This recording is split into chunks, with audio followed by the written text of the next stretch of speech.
Sa kabila ng mga basurang nakalutang, naabutan natin itong mga kabataan na enjoy sa pag-swimming dito. May mga isda pa rin dyan. Ano yung isda dyan na nauuli nyo? Bangus, tilapia. Ano yung ginagawa nyo sa bangus? Di ba kayo nakakalunok ng basura, ganyan? Nakakalunok na kami. Ay pa eh. Hindi ba kayo nagkakasakit dyan? Hindi. Kaya nga nagpapagaling na sugat namin eh. Mga sugat namin.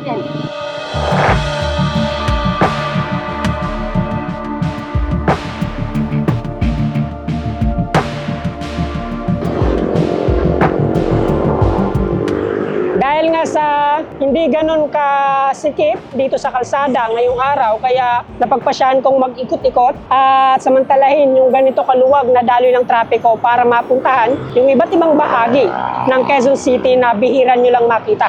Isa na po dyan, yung isang tambakan ng basura dati na ngayon ay ginawang parke at pinupuntahan na ng mga kababayan nating naghahanap ng mga lugar na mapagtatambayan. So nitong mga nakaraang buwan, plano ko nang puntahan nitong lugar na to para maipakita sa inyo kung ano nga ba yung pinagbago nitong lugar. At ngayon lang tayo nagkaroon ng pagkakataon para mabisita etong bahaging ito ng Quezon City.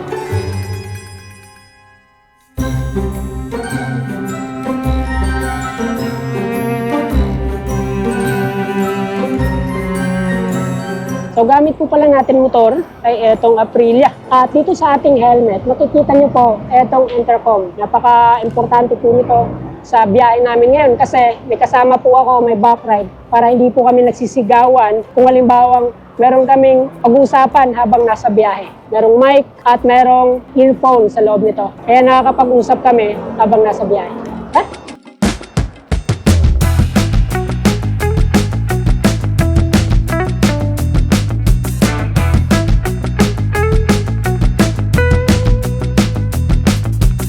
Nakikita nyo naman kung gaano ka-smooth yung daloy ng trapiko dito sa kalsadang ating dinadaanan.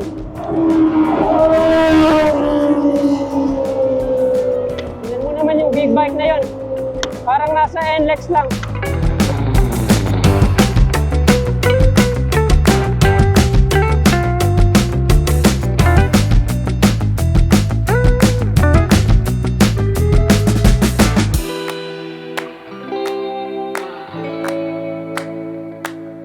Nakita nyo naman kung gaano ka-smooth yung naging biyahe natin papunta dito sa bahaging ito ng Quezon City.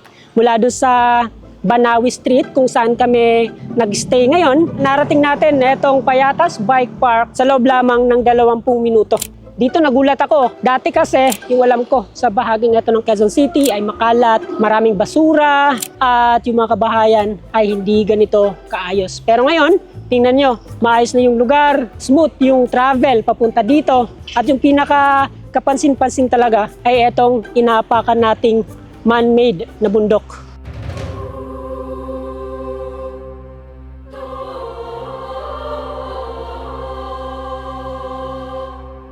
So ito po yung Payatas Bike Park na dating tambakan ng basura. Pero ngayon, ginawa ng parke, nilagyan ng kalsada at pinupuntahan ng mga bikers.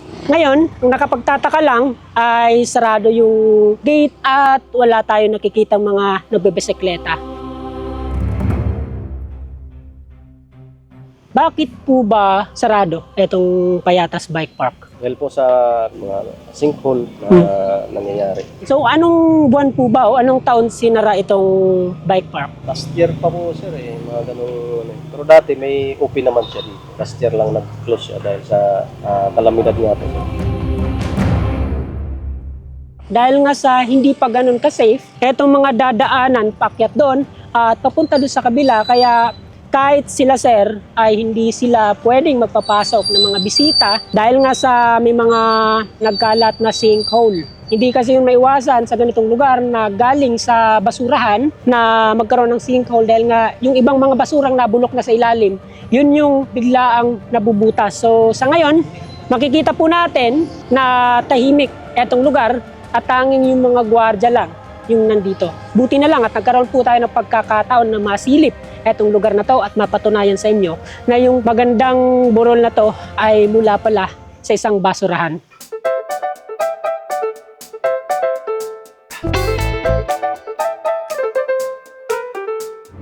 So ilang minuto lang mula doon sa main entrance ng bike park. Ito yung bike park at andito lang sa gilid. Etong Pangeia Green Energy Philippines Incorporated. So dito pinoproseso o dito napupunta yung gas na nagmumula dito sa mga basurang itinambak dati pa. Yung mga malalaking tubo na yan, nakasaksak po siya dito sa gitna netong burol o dito sa nakatambak na basura. Yung gas na na-extract dito sa tambak ng basura, napupunta dito sa processing area na to at ginagawa po nilang kuryente. So makikita po natin yung parang generator na yan, once na naging kuryente na yung gas na nanggagaling dito sa tambak ng basura, napupunta na dito sa naglalaki ang poste na to at kokonekta to dito sa main line ng kuryente. Yan o. Maliban sa naging pasyalan na, maliban sa dagdag na lugar na humihigop ng init dito sa Metro Manila, ay naging source na rin ng kuryente etong bike park. So madami pa rin palang pakinabang etong tambak ng basura sa kabila ng tigil operasyon nito.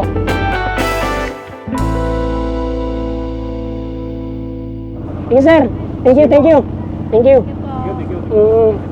Let's G. Thank you po.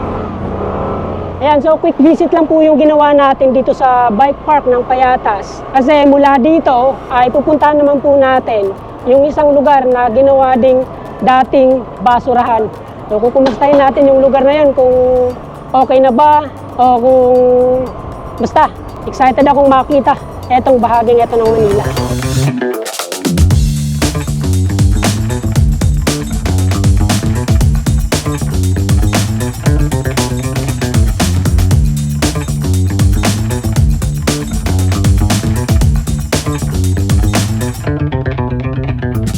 Grabe init ngayon dito sa Manila.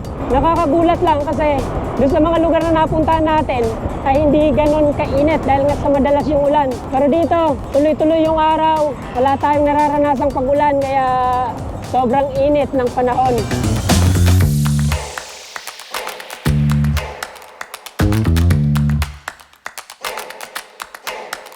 Mula dun sa Payatas, Quezon City, nag-travel naman kami ng halos 1 oras para marating etong bahaging ito ng Manila. So dito, makikita po natin yung samut-saring barangay na sakop netong Tondo. Dito banda yung 129, yung 126, 127 hanggang sa ibang barangay. Habang dito naman ay ganun din. Pinaghihiwalay lang itong parting to ng Tondo netong ilog. So dito makikita po natin yung samut-saring mga housing project, condominium na nandito sa Manila. Tanaw po natin dito yung popular na condominium, yan, yung condominium 1 at saka 2. At dito naman, yung naglalakihang gusali na gawa ng deka. Malapit lang sa mga condominium ay makikita po natin etong parang burol na nababalot ng mga puno. Yan po dati yung tambakan ng basura. Sa tagal ng nahinto ng pagtatambak ng basura dito, ay ganun din yung naging storya nito dun sa Payatas dump site. Pinaganda at ngayon ay ginawa ng bike park. Dito naman, sa tagal ng nahinto ng pagtatambak ng basura, ay tinubuan na ng mga damo, tinubuan na ng mga puno, kaya ganito na yung itsura. Yan, hindi mo akalaing tambakan to ng basura dati dahil nga sa parang pangkaraniwang burol na lang yung matatanaw natin dito.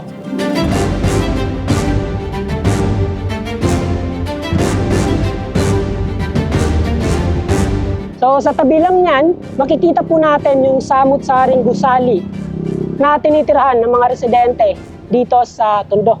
Yung ilan dyan ay nangungupahan, yung ilan naman ay nakatira dati dito sa mga ganitong kabahayan.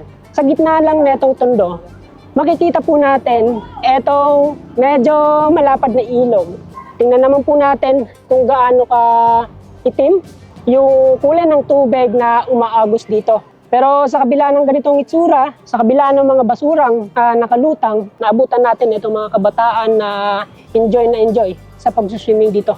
Parang nagsuswimming lang sila sa isang beach resort dahil nga sa Boracay daw. May mga isda pa rin dyan. Ano yung isda dyan na nauuli nyo? Bangus, tilapia. Ano yung ginagawa nyo sa bangus?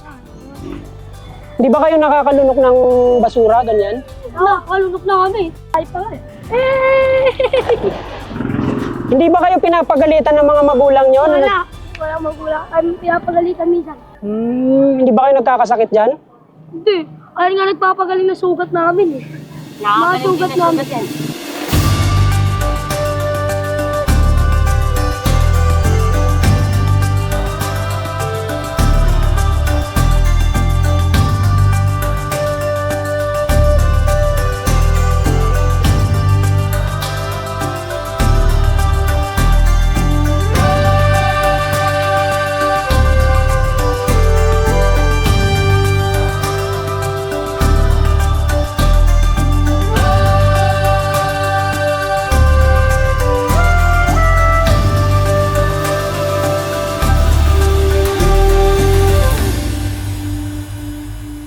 Akala ko talaga uulan ngayong araw kasi nga tingnan nyo yung kalangitan medyo makulimlim. Pero dito kahit na hindi uulan o walang banta ng ulan ay ganito talaga yung langit. Parang may makapal na ulap dahil nga sa haze o sa maitim na usok na bumabalot dito sa Metro Manila.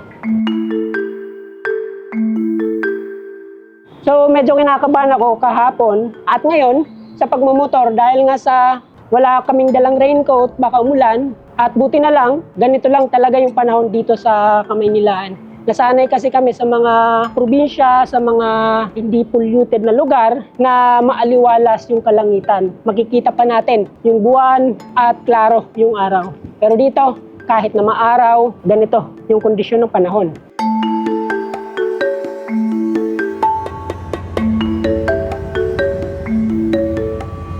Maliban sa hindi ganun kagandang kondisyon ng hangin, isa din sa mga usap-usapan dito sa Kamaynilaan o dito sa Metro Manila, yung hindi na ligtas na tubig ilog. Makikita po natin dito kung gaano kalabo o kung gaano kadumi yung tubig na umaagos dito sa Pasig River.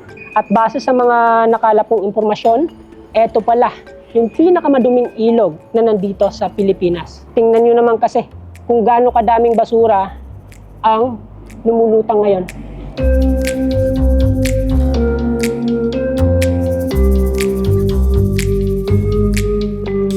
So dahil nga sa umulan kagabi, kaya yung mga basurang nanggaling sa mga maliliit na estero o sa mga kanal ay napunta dito sa Pasig River at eto na.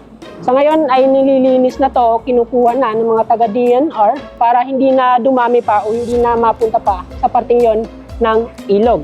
So araw-araw po nila itong ginagawa para mapanatili yung kalinisan na itong Pasig River at mabawasan yung mga basura na pakalat-kalat dito sa ilog. So mapapansin po natin na nasa 3 o 4 yung dito sa ibabaw at hindi po bangka yung kanilang inapakan kundi basura. Dahil nga sa dami nito kaya maging sila ay kaya ng buhatin na itong mga basura. Etong tulay nga pa lang to, eto po yung Binondo Intramuros Bridge. Madalas po natin itong makita sa mga patalastas, sa mga pictures ng mga kababayan nating nagpo-post online. Dahil nga sa kakaibang disenyo at naging usap-usapan na rin to itong mga nakarang taon, kaya isa to sa mga popular na tulay na nandito sa Manila. Maliban dyan, ando naman yung Jones Bridge. At etong kinaroroonan natin ngayon, ito po yung Pasig River Esplanade. Ito po yung banda na malapit na sa Intramuros. At meron po itong karugtong sa kabila at maging dito. So medyo mahaba itong esplanade. At ito yung madalas na pinupuntahan ng mga kababayan nating gustong tumambay sa gilid ng Pasig River.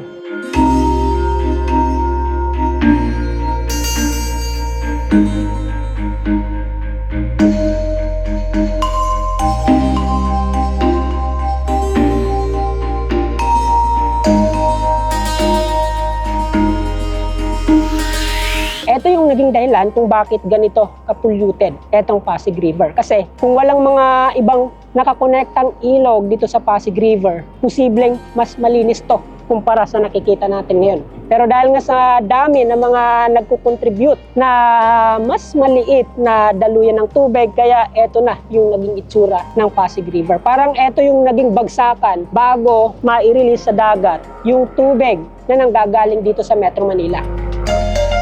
Mula doon sa Laguna de Bay, Laguna de Bay, o kung ano man yung tawag nyo, malinis yung tubig na dumadaan. At pagdating dito sa sentro ng Metro Manila o dito sa bahaging ito ng Metro Manila, dito na nahaluan ng mga basura, maiitim na tubig, dahilan para makita natin yung ganitong kondisyon.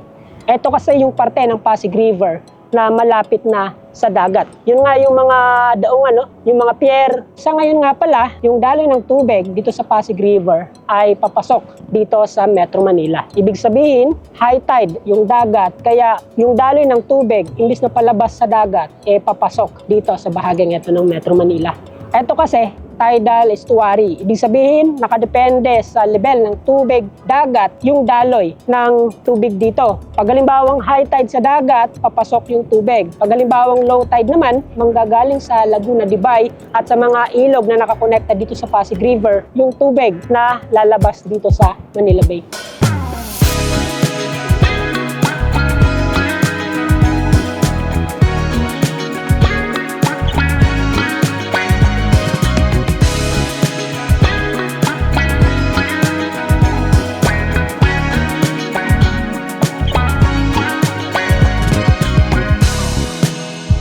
Yung plano sana natin, nasakay tayo sa bangka at babaybayin natin yung Pasig River hanggang sa pinakamalayong posible nating marating ngayong araw. Yun nga lang, wala tayong makitang bangka na pwede nating arkilahin, kaya gagawin po natin yan sa susunod na mga pagkakataon na magagawin ulit tayo dito sa Metro Manila.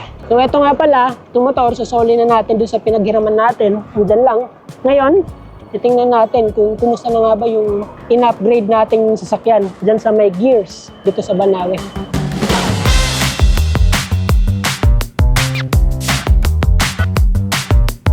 So nandito po tayo sa Gears Banawe. Ito po yung Banawe Street, sakop ng Quezon City. So dito makikita po natin yung mga accessories na dinadayo pa ng maraming mga car campers para nga maipa-setup o maipalagay sa kani-kanilang mga sasakyan.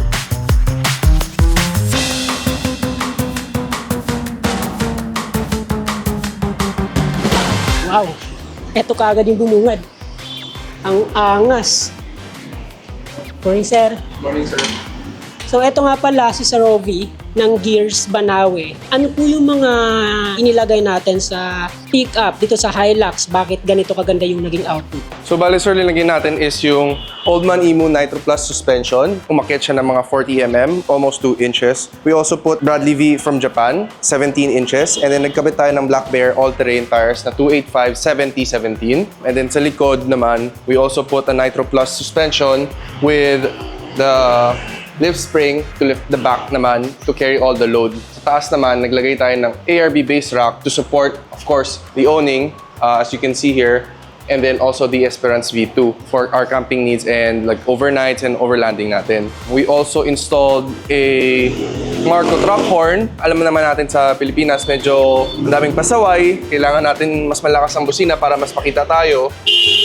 So, we have the stock busina and then we have a switch here for the Marco truck horn, which is sound check natin ulit. To go up the RTT is we obviously have a ladder here. So kapag magka-camping na tayo and all that stuff, we could settle upstairs and get ready for bed and all.